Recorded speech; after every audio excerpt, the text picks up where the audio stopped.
We have invited a speaker, Dr. Kim Paul, and she could talk a little bit more about herself, but it will provide an opportunity to ground our inspiration and what we want to do with this project, and also with you and the rest of your life. She just arrived from Seattle. She just flew in. Just some of you, I hear some people were still flying in last night and arriving at very late. But she just arrived from Seattle around 7:30 this morning, and she will give us some words for us this morning. Dr. Kim.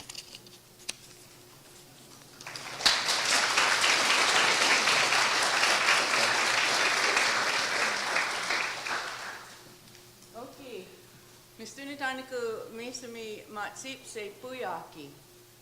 Nistu amskapi pikani. Nistu motokiks, conneximitax, Blackfeet, nistu northern Montana. So my name is Kim Paul, but my traditional name is Longtime Charging Into Battle Woman. I received my name over 30 years ago, and I didn't understand it at the time. But in the last decade, I've begun to understand that the man from the Horn Society, EXITO, the traditional holy society of our tribe, the Blackfeet tribe of northern Montana, he saw in me something that I absolutely did not see in myself. I was asked to come today to welcome you all, to perhaps provide a little encouragement through my story, and an understanding that no matter what your background, no matter the challenges of the life that you've experienced up until now, you can do whatever it is that you set your mind to do, or whatever Creator's path has for you, if you make the choices to be that person or to follow your heart. So I was also asked to open with prayer, which is traditional Amskapi Pikani way. So if you don't mind, I'll just ask for a blessing for each of you and your families. Ayo nina, ayo sabatapio, ayo spumokinan. Puksaput nina, puksaput motokis.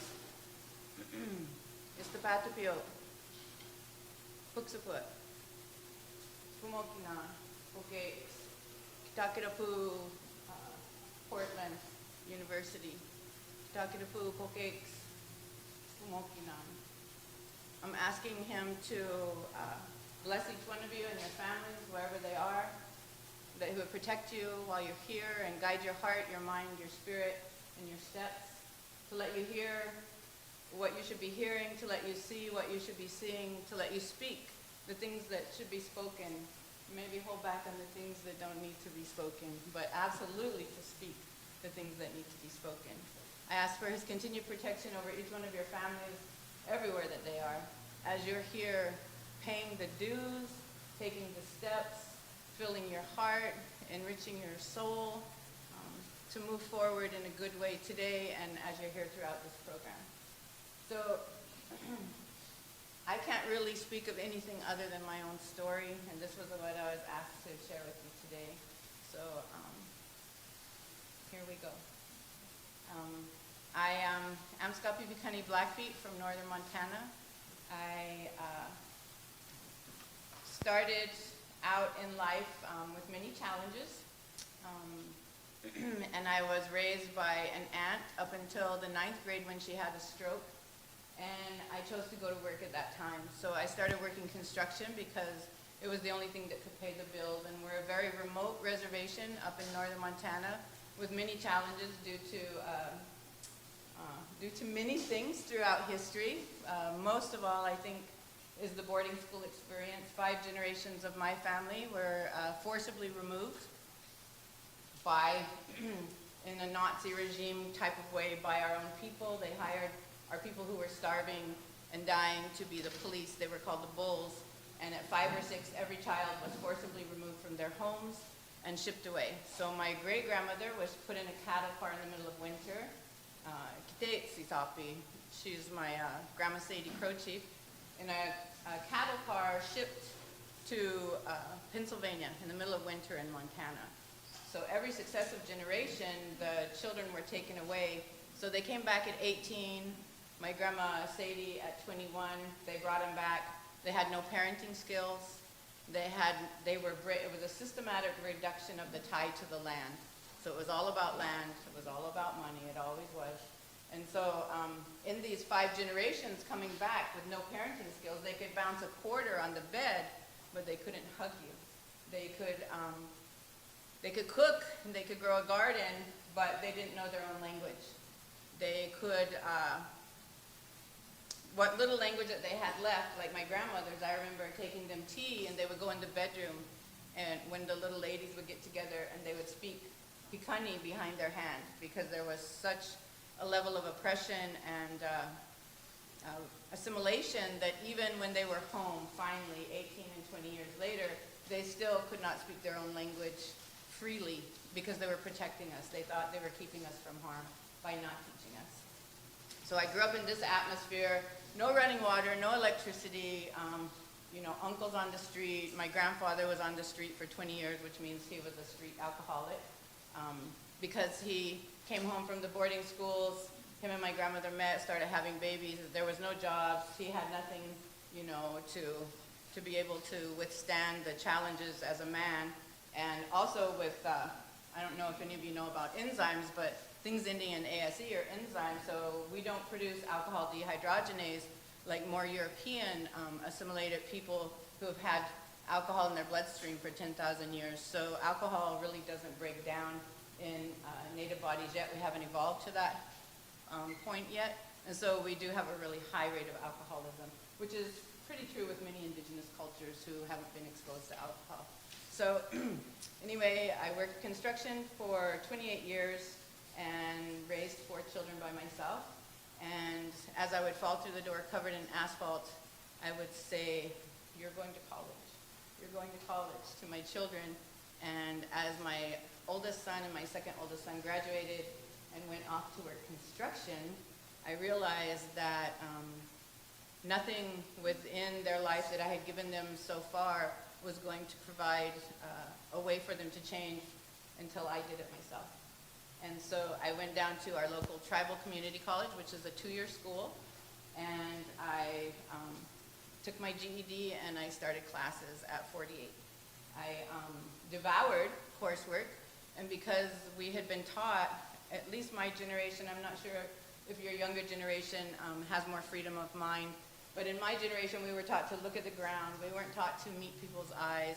We weren't taught to believe in ourselves, and because of all of the different systematic things that happened to our culture, we were definitely not taught to believe that we could think out of this little box that kept us on the reservation.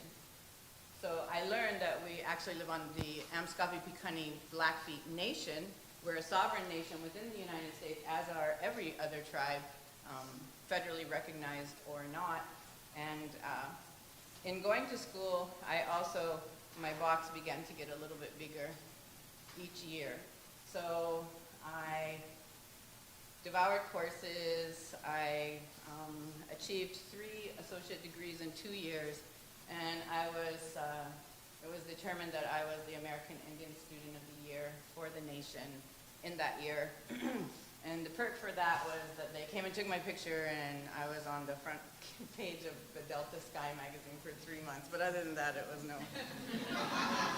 And then, the sad part was that it was all away from my family, so they didn't even get to share in it, other than the little picture. But that was okay too.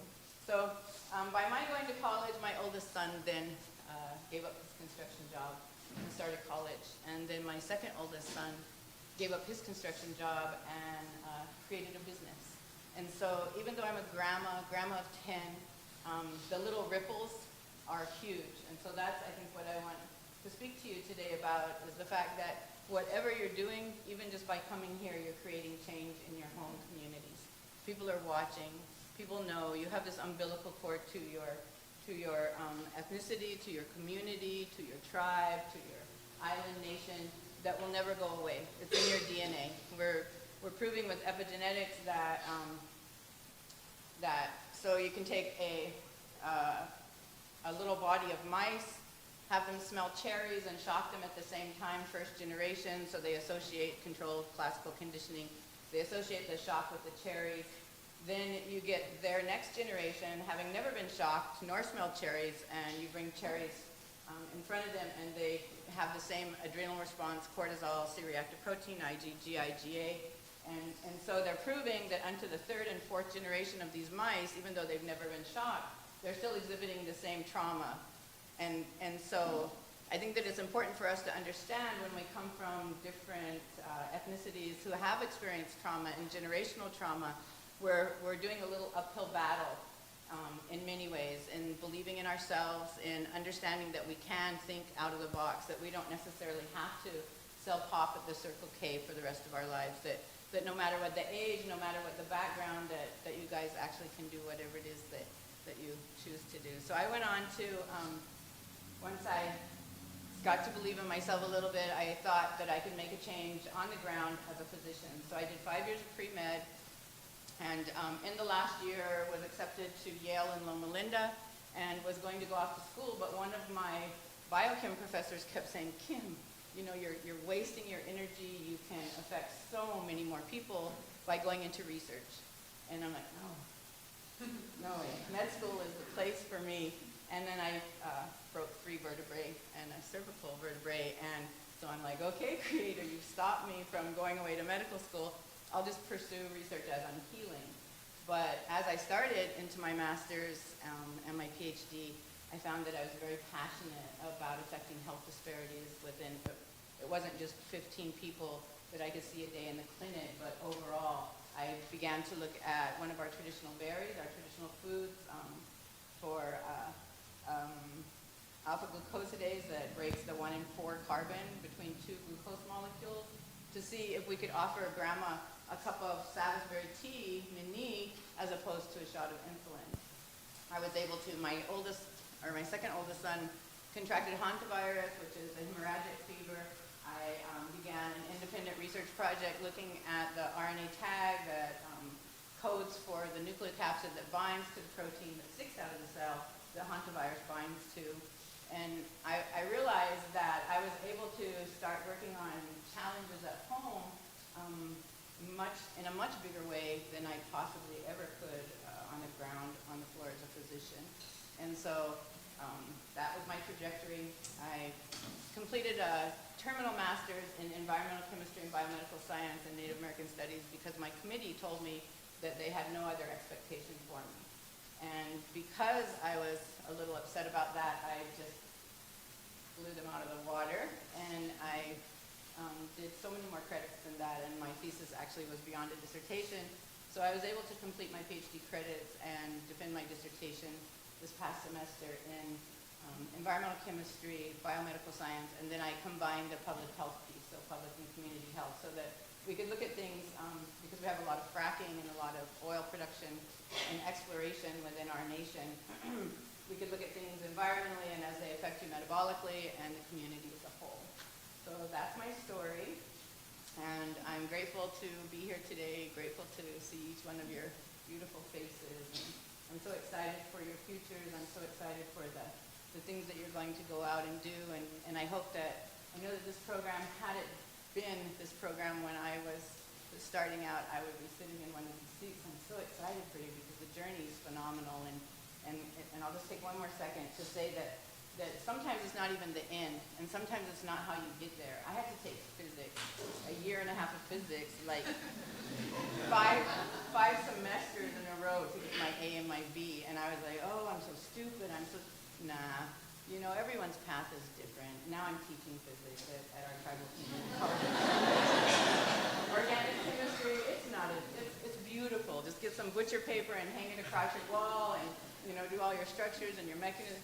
It's just finding your own path and your own way to make things happen. If you need a tutor, go get a tutor, do whatever it takes. But the effect that you can make at home is going to be phenomenal. When I was in school, 13 of my nieces, nephews, cousins, half-sisters, half-daughters, came and lived with me and started in school. And even if this whole PhD thing wasn't what it was about, that piece of having a place for these people to come, not have to worry about an apartment, working 2 jobs, getting scholarships, for them to come and have a roof over their head, I think it was the most important thing of all for my journey to this point. Now I'm going off to NIH. I'm going to be working at the Institute of Human Genome. They made me an offer I couldn't refuse. I refused it twice. I'm a grandma of 10. I can't possibly go to DC. But then they reminded me that through even putting in 1 year of research over there, I'll be able to write for larger research grants for home. So I can really affect health disparities in a bigger way. And so I'm going to go pay one last little bit of dues and then go home and make cookies and see if I can do something in the area of health disparities in tribal nations. So thank you all for being here. Thank you for the commitment that you've made and how hard it is to be away from home and from your family. It's a huge thing. Many of our ethnicities, our communities are so different in this other world, but it doesn't mean that it's better or that we have to mold ourselves into that world. Remain who you are. Keep your ties to your family and your community, and know with every broken heart when a cousin passes away or an auntie dies and you're here at school, just know what you're doing and know why you're doing it so that you can keep that balance. Remember to sleep and eat and drink water.